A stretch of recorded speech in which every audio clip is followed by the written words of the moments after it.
അത് വളച്ചൊടിക്കാൻ ശ്രമിക്കരുത്. ഉള്ള കാര്യം ഞാൻ കറക്റ്റായിട്ട് പറഞ്ഞുതരാം. KSRTC ഓടിച്ചുകൊണ്ടിരിക്കുന്ന സ്മാർട്ട് സിറ്റി പദ്ധതിയുമായിട്ട് ബസ്സുകളുടെ എണ്ണം 113. മറ്റ് 50 ബസ്സുകൾ KSRTCയുടെ ഉടമസ്ഥയിലുള്ള ബസ്സുകൾ. അങ്ങനെ ഇത്രയും വണ്ടികളാണ് തിരുവനന്തപുരത്ത് ഓടിക്കൊണ്ടിരിക്കുന്നത്. ഇതിൽ KSRTC ഞാൻ പരിശോധിച്ചപ്പോൾ ഈ തിരുവനന്തപുരം കോർപ്പറേഷൻ്റെ വാങ്ങിത്തന്നു എന്ന് പറയാൻ പറ്റില്ല, കേന്ദ്ര ഗവൺമെൻറ് പദ്ധതി എന്ന് പറയാൻ പറ്റില്ല. കാരണം സ്മാർട്ട് സിറ്റി പദ്ധതിയുടെ സെൻട്രൽ ഷെയർ 500 കോടി രൂപയാണ്, സ്റ്റേറ്റ് ഷെയർ 500 കോടി രൂപയാണ്. ട്രിവാൻഡ്രം കോർപ്പറേഷൻ്റെ വകയായി 135.7 കോടി രൂപയാണ് ചെലവഴിച്ചിരിക്കുന്നത്. അപ്പോൾ ട്രിവാൻഡ്രം കോർപ്പറേഷൻ്റെ പണം എന്ന് പറയുന്നതും സ്റ്റേറ്റ് ഷെയർ എന്ന് പറയുന്നതും സംസ്ഥാന ഖജനാവിൽ നിന്ന് പോകുന്നതാണ്. കേന്ദ്രം നൽകിയിട്ടുള്ളത് 500 കോടി. അപ്പോൾ ആ പദ്ധതിയുടെ 50% തുക, ഏതാണ്ട് 60% തുകയും സംസ്ഥാന സർക്കാരിൻ്റെതാണ്. കോർപ്പറേഷൻ്റെ എന്ന് പറയുമ്പോൾ സംസ്ഥാന സർക്കാരിൻ്റെതാണ്. കോർപ്പറേഷൻ്റെ തനത് ഫണ്ടാകാം, അല്ലെങ്കിൽ പ്ലാൻ ഫണ്ടാകാം, അത് സംസ്ഥാന ഖജനാവിൽ നിന്ന് വരുന്നതാണ്. ഈ പദ്ധതിയുടെ ഭാഗമായി നടത്തിയ അനേകം വികസനങ്ങളുടെ ഭാഗമായി വാങ്ങിയതാണ് ഈ 113 വാഹനങ്ങൾ വാങ്ങുന്ന അതിനകത്ത് നിന്നാണ് വാങ്ങിയത്. 50 വാഹനങ്ങൾ KSRTCയിലുള്ളതിനകത്ത് ഇവർക്ക് യാതൊരു കാര്യവുമില്ല, കോർപ്പറേഷൻ ഒരു കാര്യവുമില്ല. ഈ 113 അതിൽ ഒരു ട്രൈ പാർട്ടി എഗ്രിമെൻറ്റാണ്. ഈ എഗ്രിമെൻറ്റിൽ corporation, government, smart city corporation and Swift, ഈ 3 കമ്പനികൾ തമ്മിലാണ് എഗ്രിമെൻ്റ് ഉള്ളത്. ഈ എഗ്രിമെൻറ്റിലെ ഒരു ക്ലോസിൽ പറയുന്നു, ഇതിനൊരു അഡ്വൈസറി കമ്മിറ്റി ഉണ്ട്. വണ്ടികൾ ഓടുന്നത് എങ്ങനെയാണ്, നന്നായി ഓടുന്നുണ്ടോ, എവിടെയാണ് ഓടുന്നതെന്നെല്ലാം കാണിക്കാൻ വേണ്ടി ഒരു അഡ്വൈസറി കമ്മിറ്റി. ആ അഡ്വൈസറി കമ്മിറ്റിയെ മേയർ ചെയർ ചെയ്യണം എന്ന് മാത്രമേ പറഞ്ഞുള്ളൂ. ഇതിനകത്ത് ഈ വണ്ടികളുടെ മെയിൻ്റനൻസ് മുഴുവൻ KSRTC ആണ്. ഇതിന് ഡ്രൈവർ, കണ്ടക്ടർ, ടിക്കറ്റ് മെഷീൻ, സർവ്വ സാധനങ്ങളും KSRTC ആണ്. ഈ വണ്ടിയുടെ ഒരു സ്ഥിതി വളരെ മോശമായിരുന്നു. ഞാൻ മന്ത്രിയായി വന്നിട്ട് 2 വർഷം കഴിഞ്ഞു എന്ന് ഞാൻ പറഞ്ഞു. അന്നൊരു വലിയ വിവാദം ഉണ്ടായി, നഷ്ടത്തിലാണ് എന്ന് ഞാൻ പറഞ്ഞു എന്നാണ്. നഷ്ടത്തിൽ തന്നെയായിരുന്നു. അന്ന് ഒരു വണ്ടിയുടെ ശരാശരി വരുമാനം 2500 രൂപയായിരുന്നു, ഒരു വണ്ടിയുടെ ഒരു ദിവസത്തെ വരുമാനം. ഇന്ന് അത് KSRTCയുടെ വളരെ സജീവമായ പ്രവർത്തനങ്ങൾ, ഞങ്ങളുടെ ഒരു പ്ലാനിങ്, ഞങ്ങളുടെ ഒരു ഷെഡ്യൂളിംഗ് എല്ലാം വെച്ചുകൊണ്ട് ഇന്ന് 8500 മുതൽ 9000 രൂപ വരെയാണ് ശരാശരി ഒരു ബസ്സിൻ്റെ വരുമാനം. ഇത് കേരളത്തിലെ ജനങ്ങൾ കേൾക്കണം. ഈ 2500-ൽ നിന്ന് 2 വർഷം കൊണ്ട് 8000, 2 വർഷമല്ല, അതിനു മുമ്പേ ആയി കഴിഞ്ഞു. ഒരു വർഷത്തിനുള്ളിൽ തന്നെ 8000 മുതൽ 8500, 9000 രൂപ വരെ നമ്മൾ വരുമാനം വർദ്ധിപ്പിച്ചു. പിന്നെ ഈ ന്യൂസ് 18 പോലുള്ള ചില ചാനലുകൾ പറയുന്നത് KSRTCക്ക് പണി കിട്ടിയെന്നാണ്. മണ്ടത്തരം പറയരുത്. KSRTC നഷ്ടത്തിലേക്ക് വന്നത് ഇതുകൊണ്ടൊന്നുമല്ല. ഇതൊരു നിസ്സാര കാര്യമാണ് KSRTC എന്നത്. KSRTCയുടെ വരുമാന വർധനം എന്ന് പറയുന്നത് സംസ്ഥാന തലത്തിലുള്ളതാണ്. KSRTC എല്ലാ ഡിപ്പോയും ലാഭത്തിലാക്കിയെന്ന് KSRTCയുടെ CMD തന്നെ പറഞ്ഞു. അത് ഈ വണ്ടി ഓടിയിട്ടാണോ? ഈ വണ്ടി തിരുവനന്തപുരത്തിന് പുറത്ത് ഓടുന്നില്ല, മറ്റ് ജില്ലകളിൽ ഓടുന്നുണ്ടെന്ന് അദ്ദേഹം, ബഹുമാനായ മേയർ പറഞ്ഞു കേട്ടു. ഞാൻ കണ്ടില്ല. പക്ഷേ ഒരു ജില്ലയിൽ ഓടുന്നില്ല, വേറൊരു ജില്ലയിൽ ഇത് ഓടിക്കാൻ പറ്റത്തില്ല. ഇതിന് ഭയങ്കര മെയിൻ്റനൻസ് ആണ്. ഇതിൻ്റെ ടയർ എന്ന് പറയുന്നത്, സാധാരണ ഒരു സൂപ്പർ ഫാസ്റ്റിൻ്റെ ടയർ 40,000, 45,000 കിലോമീറ്റർ പോയാൽ 60,000 കിലോമീറ്റർ വരെ പോകും. പക്ഷേ ഇതിൻ്റെ ടയർ 30,000 കടക്കില്ല. ഇത് ടയർ തേഞ്ഞ് പോയിക്കൊണ്ടിരിക്കുകയാണ്. ഇതിന് പിന്നെ പ്രത്യേകിച്ച് മെയിൻ്റനൻസ് വലിയ പാടാണ്. ഞാൻ വന്ന സമയത്ത് ഞങ്ങളിത് പരിശോധിക്കുമ്പോൾ ഏതാണ്ട് 50% ഇത് ചാർജിങ്ങിൽ ഓടാൻ പറ്റുന്നുണ്ടായിരുന്നുള്ളൂ. ഇന്ന് ഏതാണ്ട് 70-75% ഓടുന്നുണ്ട്. കമ്പനിക്കാരെ വിളിച്ച് വരുത്തി വഴക്കുണ്ടാക്കി അത് ഒരുവിധം കറക്റ്റ് ചെയ്തു. കാരണം ബാറ്ററി ഇനി അടുത്ത കെട്ടണം, അടുത്ത വർഷമൊക്കെ ആകുമ്പോഴത്തേന് ബാറ്ററി തീരും. ബാറ്ററി പോയി 5-ാം വർഷം ബാറ്ററി പോയാൽ 28 ലക്ഷം രൂപ വേണം ഇതിൽ ഒരു വണ്ടിയുടെ ബാറ്ററി വാങ്ങാൻ. ഒരു കാര്യം നിങ്ങൾ മനസ്സിലാക്കൂ, ഇത് വലിയൊരു സംഭവമായിട്ടൊന്നും പറയരുത്. ഇത് കൈനഷ്ടം തന്നെയാണ്.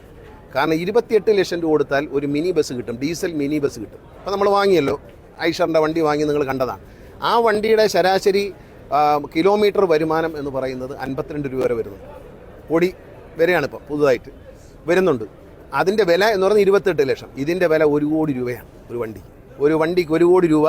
5-ാം വർഷം ഈ വണ്ടിക്ക് 25 ലക്ഷം രൂപ, 28 ലക്ഷം രൂപയ്ക്ക് ബാറ്ററി വാങ്ങണം. ഇതെല്ലാം വളരെ വ്യക്തമായി കിടണം. സാങ്കേതികമായി അറിയാവുന്നവർക്ക് ഇത് മനസ്സിലാവും. ജനങ്ങൾ മനസ്സിലാകാത്ത ഭാഷയിൽ ഞാൻ സ്നേഹത്തോടെ പറയുകയാണ്. 28 ലക്ഷം രൂപയ്ക്ക് വാങ്ങിച്ച വണ്ടിക്ക് കിട്ടുന്ന ഒരു ഇതിൽ ഇപ്പം 8000 രൂപ ശരാശരി കിട്ടുമെന്ന് പറയുമ്പോൾ 42 രൂപ ഒരു കിലോമീറ്ററിന് ഏണിങ്സ് പെർ കിലോമീറ്റർ, ഒരു കിലോമീറ്റർ ഓടുമ്പോൾ കിട്ടുന്നുണ്ട്. നേരത്തെ കിട്ടിയിരുന്നത് 27 രൂപ, 26 രൂപയായിരുന്നു. ഇപ്പോഴത് 42 വരെ നമ്മൾ എത്തിച്ചിട്ടുണ്ട്. പക്ഷേ ഇതിൻ്റെ ഈ വലിപ്പം തന്നെയുള്ള ഡീസൽ മിനി ബസ് വാങ്ങിയ വണ്ടികൾക്ക് 50-ന് മേളിൽ EPK കിട്ടുന്നുണ്ട്, ഗ്രാമപ്രദേശങ്ങളിലൊക്കെ ഓടുന്ന വണ്ടികൾ.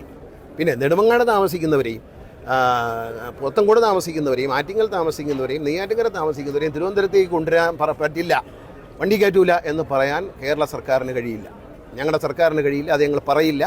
അതുകൊണ്ട് എനിക്ക് വളരെ ക്ലിയർ ആയിട്ട് പറയാം. മേയർ അദ്ദേഹം എന്നോട് സംസാരിക്കുകയോ ഞങ്ങൾ കത്തുകയും ചെയ്തിട്ടില്ല.